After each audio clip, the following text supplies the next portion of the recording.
Então, por que existem átomos que perdem elétrons e tem átomos que ganham elétrons com mais facilidade? Bom, aí nós temos que lembrar um pouquinho sobre esses átomos, né? Existem átomos que têm mais facilidade de perder e tem átomos que têm mais facilidade de ganhar. Tá. E o que determina essa facilidade? Vai depender, por exemplo, da estrutura com que esse átomo tem seus elétrons distribuídos ao redor do núcleo. Vamos imaginar que eu tenho um átomo bem simples aqui, que é o átomo de hidrogênio. Tá? O átomo de hidrogênio, ele tem um núcleo que é eletrizado positivamente formado de apenas um próton. E ele tem ao redor dele uma eletrosfera formada de apenas um elétron. Esse é o átomo de hidrogênio, bem simples, certo? Mas deixa eu pegar um outro átomo, também simples, só que um pouquinho mais complexo do que o hidrogênio. O átomo de hélio. O átomo de hélio, ele tem 2 prótons no núcleo.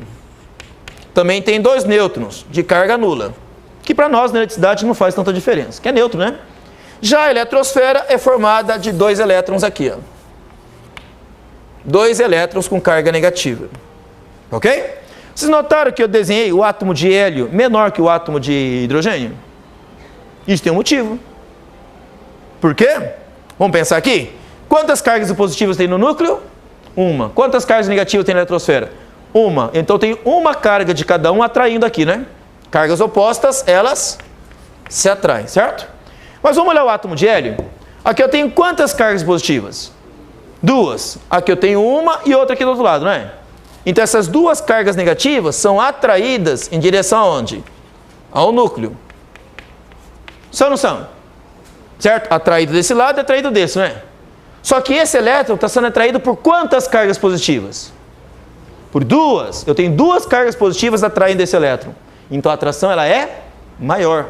Puxa-se com mais força. Da mesma forma para o lado de cá. Então eu posso dizer que os elétrons da eletrosfera do átomo de hélio estão sendo atraídos em direção ao núcleo com mais força. Por quê? Porque tem maior quantidade de cargas elétricas aqui. Essa maior concentração de cargas atrai os elétrons com mais força. Ora, se atrai eles com mais força, o que acontece com a distância deles do núcleo? Diminui. Por isso que o átomo de hélio é menor que o átomo de hidrogênio. Se a gente pegar essa distância aqui, chamamos isso de raio atômico, certo?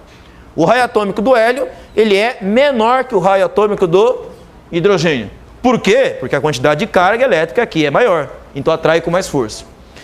Uma analogia meio também simplória, mas dá para dar uma ideia do que eu estou falando, é como se você fosse num restaurante e você passasse na frente de um restaurante. Tem pouco carro naquele restaurante, no outro está lotado de carro lá. Qual que você se sente mais atraído? Aquele tem pouco carro no restaurante ou tem mais carro no restaurante ali, no estacionamento deles? Aquele que tem mais, porque você pensa, tem mais carro, está atraindo mais gente, a comida é melhor, né? Certo? Bom, falei que é uma analogia simplória, certo? Mas ela ilustra essa ideia. Aqui os elétrons são atraídos com mais força, porque tem maior concentração de cargas positivas. Então eu posso dizer para vocês que arrancar o elétron daqui é mais fácil que daqui. Por que aqui perde elétron mais facilmente do que aqui? Porque ali está sendo mais fracamente atraído. Aqui está sendo mais fortemente atraído. Entendeu o que eu acabei de falar? Então, quanto mais forte for a atração da eletrosfera para o núcleo, mais difícil é de arrancar esses elétrons. Quanto mais fracamente for atraídos os elétrons do núcleo, mais fácil é de tirá-los de lá. Entendeu, pessoal? Então, quando a gente olha a tabela periódica, vocês vão perceber que essa diferença ela é marcante. Na tabela periódica, a coluna à esquerda da tabela periódica, formada pelos elementos alcalinos ali, certo? Metais alcalinos, os elétrons que estão na última camada, a camada mais distante do núcleo, eles são fracamente ligados a esse núcleo. Por isso que eles saem com mais facilidade.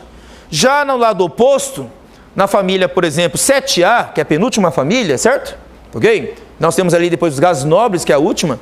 Na família 7A tem 7 elétrons na última camada. É uma quantidade grande, não é? Isso significa que se tem bastante, eles estão fortemente atraídos em direção ao núcleo. Então é muito mais fácil o elétron ir para um átomo da família 7A do que ele ficar lá na família 1A. Certo? Que está lá com pouca força sendo atraído em direção ao núcleo. Já na família 7A, os elétrons são fortemente atraídos, porque lá dentro tem mais cargas positivas, e aí o resultado, mais cargas positivas, então os elétrons conseguem migrar de um átomo para outro com uma certa facilidade. Um tem facilidade de perder, outro tem facilidade de ganhar. Por exemplo, se eu aproximo o sódio, que é da família 1A, com o cloro, que é da família 7A, o elétron sai facilmente do sódio e vai para o cloro. Então vai ficar Na+, Cl-. O elétron que estava aqui migrou para cá. Certo? Essa migração se deu porque isso aqui tem mais facilidade de receber e esse aqui tem mais facilidade de ganhar. Entenderam então que os átomos são desse jeito? Ora, se a matéria é formada de átomos, então a matéria também tem um comportamento semelhante a isso. Alguns materiais têm facilidade de ceder elétrons, outros materiais têm facilidade de ganhar elétrons. Certinho, pessoal? Tá? Por hoje é só.